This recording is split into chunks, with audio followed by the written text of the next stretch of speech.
പൂജമോളെ, മോളെ, ആരേത്? എന്തിനാ ഇവരൊക്കെ ഇവിടെ വന്നത്?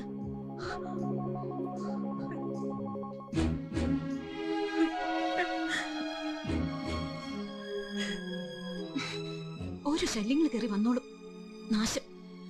എന്താ ഇവർക്കൊക്കെ വേണ്ടത്? സ്വസ്ഥായിട്ടൊന്നും ഉറങ്ങാനും വിടില്ല.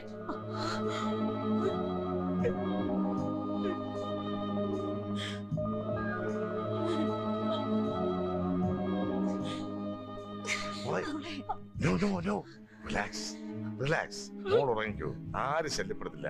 സുഖമായിട്ട് ഉറങ്ങിക്കോളൂ. ഒരു ഡോസ് കൂടെ കൊടുക്കൂ. ശരി ഡോക്ടർ. അവൾ അല്പസമയം കൂടെ ഉറങ്ങട്ടെ. വരൂ.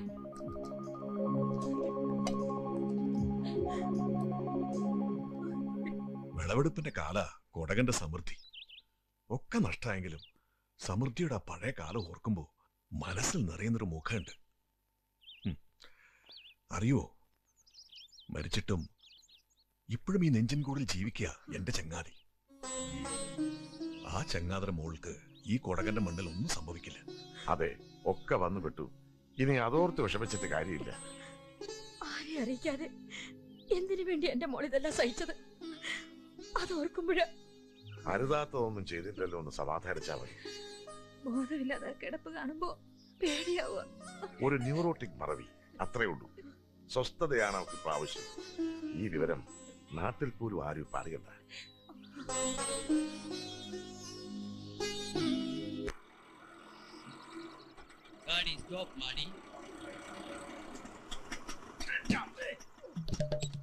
തിരുപ്പതി മുട്ട ഗോവിന്ദ, തിരുപ്പതി മുട്ട ഗോവിന്ദ, തിരുപ്പതി മുട്ട, തിരുപ്പതി മുട്ട ഗോവിന്ദ, തിരുപ്പതി മുട്ട ഗോവിന്ദ, തിരുപ്പതി മുട്ട ഗോവിന്ദ. എവിടെ?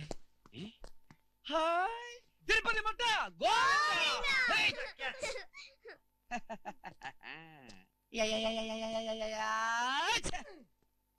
ഈ കുട്ടിക്ക് വേണ്ടി നേർന്ന നേർച്ച മുട്ട ഏത്? ഒന്ന് നേരി കാണിക്കാൻ കൊണ്ടുവന്നതാ. മോളി കിടപ്പ് കണ്ട എന്തൊരു പാവ ബില്ലാന്തി. അമ്മ അമ്മുമ്മ, അശായി അമ്മ അമ്മുമ്മ അല്ലേ? നല്ല ബെസ്റ്റ് മോളാ. ഇതിന്റെ ഒരു വിത്ത് കിട്ടോ? ഞങ്ങളുടെ ഈ സൈസ് ഇല്ല. ഇവളെ വെറുതെ നടന്ന എന്നെ കാശ് കൊടുത്ത് തല്ലിച്ചവളാ. എല്ലാം ഡോക്ടർ പറഞ്ഞു. പാവ എന്റെ മോൾ. പാവാണെങ്കിൽ മോളെ വല്ല മറത്തി കൊണ്ട് ചേർക്ക്. ആദ്യം സിസ്റ്റർ ആവും, പിന്നീട് മദർ ആയിക്കോളൂ. അല്ല, അവിടെ ഫാദേഴ്സ് എല്ലാം ഉണ്ടല്ലോ. സംസാരിച്ച സമയങ്ങളെ എന്റെ വാച്ചില്ല. ഞാനിന്നെ അറച്ചുമുട്ടൊന്ന് ഒഴിഞ്ഞെടുത്തോട്ടെ. മണ്ടോതിരി, മന്ദാകിനി. സോറി, ഞാൻ നിങ്ങളെ വിളിച്ചല്ലോ, മോളെ വിളിച്ചതാ. ദേഷ്യം കൊണ്ടാ. ഞാനൊരു നേർച്ചമുട്ട നേർന്നപ്പോഴേക്കും ദൈവം നിന്നെ വീഴ്ത്തി. ഇനി നീ ഇവിടുന്ന് എഴുന്നേക്കുമ്പോഴേക്കും ഞാൻ അടുത്ത മുട്ട നേരും. അതിലും നീ വീഴും. ഇതുപോലെ കിടക്കും. അവിടെ നിന്ന് എഴുന്നേക്കുമ്പോ ഞാൻ അടുത്ത മുട്ട നേരും. അതിലും നീ വീഴും. അവിടെ നിന്ന് സുഖമായിട്ട് അടിക്കുമ്പോ ഞാൻ ഇവന്റെ വേണ്ട. ഇതെന്റെ അച്ഛന്റെ അമ്മ തട്ടിപ്പോവാൻ വേണ്ടി എന്റെ അമ്മ ഉടുമ്പിൽപേട്ടയ്ക്ക് നേർന്നേക്കണതാ. ആ മുട്ട പൊട്ടിപ്പൊട്ടറ.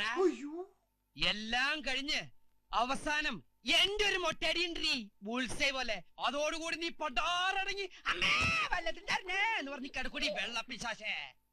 കണ്ണു തുറക്കണ കണ്ട? ബന്ധു കഴിഞ്ഞിട്ട് ചില കടകള് തുറക്കണ മാതിരിയാ. എന്താടി നോക്കണേ? നേർച്ച മുട്ട കണ്ടോ? കണ്ണുമിഴിച്ചു കണ്ടോ? കണ്ടാ ബോധം വീണില്ല, അപ്പോഴേക്ക് ചേട്ടാന്ന് വിളിച്ചു. എന്താ ചേട്ടാ ഇത്? ചേട്ടനാ? ആര്? നല്ല ആളാ. കിടന്നോളൂ, ഇപ്പൊ വരാന്നും പറഞ്ഞു പോയതാ. ആ ഡോക്ടർ, എനിക്കിപ്പോ ഒരു കുഴപ്പമില്ല. ഞാൻ പരിചയപ്പെടുത്തിയില്ലല്ലോ, ഇതെന്റെ ഭർത്താവാ. ഇതെന്റെ മക്കളാ. ഈ കുരങ്ങനില്ല കേട്ടോ. എന്റെ മോള്, ഓ എന്റെ പൊന്നുമോള് പേടിച്ചു പോയോ? അമ്മയ്ക്ക് ഒന്നുമില്ലടാ. കണ്ട അപ്പോഴേക്കും മുട്ട കണ്ടില്ലേ ഡോക്ടർ? ഇതാ സ്വഭാവം. എനിക്കൊന്ന് തല ഇറങ്ങിയാ മതി, അപ്പോഴേക്കും നേരും. പക്ഷെ സ്നേഹം കൊണ്ടാ. ബോധം പോണതിന് മുമ്പ് ചേട്ടനെ കൊണ്ട് ലോകനാർക്കാവിൽ ശയനപ്രദർശനം നടത്താൻ നേർന്നിട്ടുണ്ട്. ശയനപ്രദർശന എന്നെ കിട്ടുന്നില്ല, നിന്റെ അച്ഛനെ കൊണ്ടേക്ക്. എന്താ ഏട്ടാ ഇത്? പിള്ളേരുടെ മുമ്പിലെ ചണങ്ങിനൊക്കെ പറയണേ. അച്ഛനെ കണ്ടല്ലേ കുട്ടികളും പഠിക്കുക. അച്ഛനാ? അമ്മ തുടക്കം മുതലേ എനിക്ക് സംശയം ഉണ്ടായിരുന്നു, നിങ്ങൾ തമ്മിൽ വല്ല ക്ലിന്റൺ മൊണീക്ക. മനുഷ്യനോട് പ്രാന്ത് പിടിച്ച് നിൽക്കുമ്പോൾ അവന്റെ ഒരു ഞൗണിക്ക. പൂജമോളെ, എന്താ ഇതൊക്കെ? ആരാ ഇവരൊക്കെ? എന്തിനാ ഇവര് വീണ്ടും വന്നേ? മറ്റാരുമല്ല, എന്റെ ബന്ധുക്കളാ. മുട്ട നേർച്ച ഉൾട്ടി അടിച്ചെന്ന് തോന്നണേ. ഡോക്ടർ, എന്താ ഇതൊക്കെ? ഒക്കെ പറഞ്ഞുതരാം, വരൂ. വേണ്ട വേണ്ട, ഞാൻ പോവാ. ഇനി ഇവിടുന്ന പ്രശ്ന. Mister Siddharthan, please come. വേഗം കമ്മാൻ ചെല്ല്. വരൂ. എന്റെ കുട്ടികള് വാ മക്കളെ. ധൃതിയില് വന്നോണ്ടൊന്നും വാങ്ങിക്കാൻ പറ്റില്ല. തേങ്ങ ആഹാ എന്ത് ചർച്ച, തലയും തേങ്ങ ഒരു പോലെ. സത്യം കേട്ടോളൂ ഡോക്ടർ. മുഖം നോക്കി ചീത്ത വിളിച്ചിട്ടുണ്ടെന്നല്ലാതെ ഭർത്താവെന്നോ അച്ഛനെന്നോ വിളിക്കാനുള്ള ഒരു തെറ്റും മനസ്സുകൊണ്ടോ ശരീരം കൊണ്ടോ ഞാൻ ചെയ്തിട്ടില്ല. ഡോക്ടറെങ്കിലും എന്നെ ഒന്ന് വിശ്വസിക്കും. ആ കുട്ടിയുടെ അസുഖം എന്താണെന്നറിയാവോ തനിക്ക്? വട്ട്. വാട്ട്? വാട്ടല്ല, വട്ട്. വായിക്ക് തീർക്കില്ല. മിസ്റ്റർ സിദ്ധാർത്ഥൻ, റീസെന്റ് മെമ്മറിയിൽ എവിടെയോ പതിഞ്ഞ രൂപം ഇപ്പോ ആ കുട്ടിയുടെ മനസ്സിലുണ്ട്. നിങ്ങളിലൂടെ എനിക്ക് ആ കുട്ടിയുടെ മനസ്സിലെത്താനൊക്കൂ. എന്ന് വെച്ചാ അവൾ പറയുന്നത് എന്തും തൽക്കാലം അംഗീകരിച്ചു കൊടുക്കണം. ഇല്ലെങ്കിൽ എന്ത് സംഭവിക്കും ഡോക്ടർ? ഒരിക്കലും തിരിച്ചറിവ് കിട്ടാതെ ആ കുട്ടിയുടെ മനോനില വഷളാകും. ചിലപ്പോൾ ഭ്രാന്തിന്റെ ചേഷ്ടകൾ പോലും കാണിച്ചേക്കാം. അപ്പൊ എന്റെ സഹായം ഇല്ലെങ്കിൽ അങ്ങനെയൊക്കെ സംഭവിക്കല്ലോ ഡോക്ടർ? യെസ്. ഓ, അപ്പൊ എന്റെ നേരത്തെ ശരിക്കും വലിച്ചു. ഇനി ഇതിന്റെ പേരിൽ പടക്കം പൊട്ടിച്ച് എനിക്ക് വീണ്ടും ആഘോഷിക്കണം. മിസ്റ്റർ സിദ്ധാർത്ഥൻ, ഒരല്പം മനുഷ്യത്വം. ഇല്ല ഡോക്ടർ, എന്റെ മനുഷ്യത്വം ഹൃദയസ്തംഭനം കൊണ്ട് നേരത്തെ മരിച്ചു. അവൾക്ക് മുഴുവട്ടായി കഴുത്തിലും കാതിലും ചെമ്പരത്തിപ്പൂവും വെച്ച് ഇംഗ്ലീഷിൽ തെറിയും തുപ്പി അവൾ ഈ കൊടക് തെരുവിലൂടെ ദാ ഇങ്ങനെ തുള്ളി നടക്കുന്നത് എനിക്ക് കാണണം.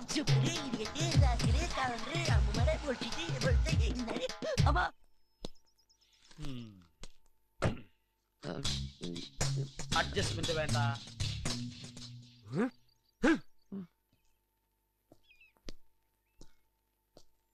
കൊള്ളാം, ഗംഭീരൻ പെർഫോമൻസ്.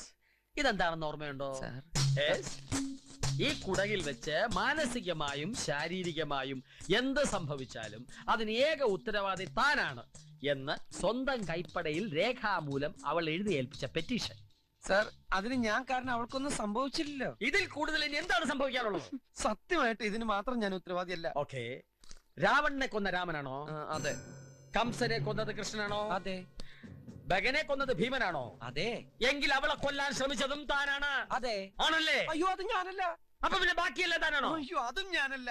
പഴയ കേസ് എന്റെ തല കെട്ടി വെക്കാൻ നോക്കല്ലേ സാറേ. സൈലൻസ്. തിരിച്ചറിവ് കിട്ടി എന്നവൾ രേഖാമൂലം താൻ ശത്രുവല്ല എന്ന് എഴുതി തരുന്നുവോ അന്നേ നിയമത്തിന്റെ ശിക്ഷയിൽ നിന്നും തനിക്ക് രക്ഷയുള്ളൂ. തിരിച്ചറിവ് കിട്ടിയാലും അവളെന്നെ ഒറ്റ കൊടുക്കും. അത് തന്റെ കയ്യിലിരിപ്പ് പോലെ ഇരിക്കും.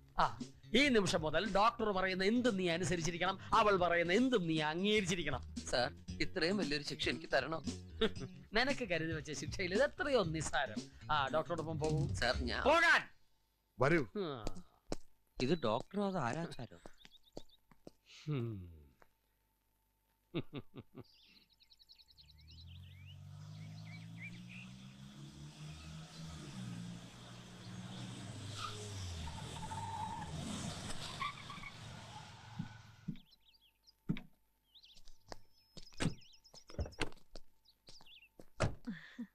മോളെ വാ മോളെ.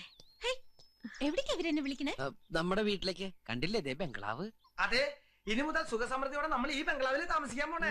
എന്തൊക്കെ മണ്ടത്തരങ്ങൾ ഇയാൾ പറയണേ? അതല്ലേ നമ്മുടെ വീട്? എന്റെ ഈശ്വര, ഇവളെന്റെ ഫോട്ടോയിൽ മാലയിടിക്കോ?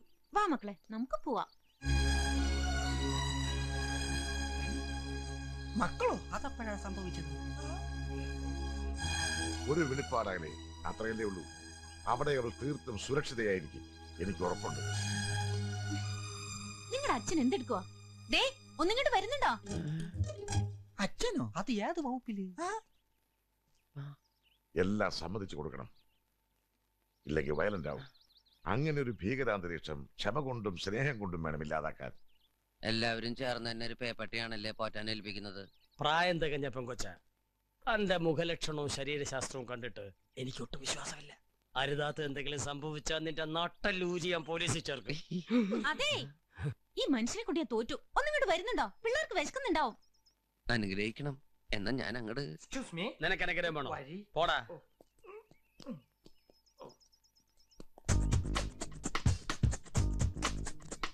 ഡോക്ടറിനോട് യാത്ര പറയാൻ മറന്നുപോയി. മോളെ ഒന്ന് പിടിച്ച്. വാ മോളെ.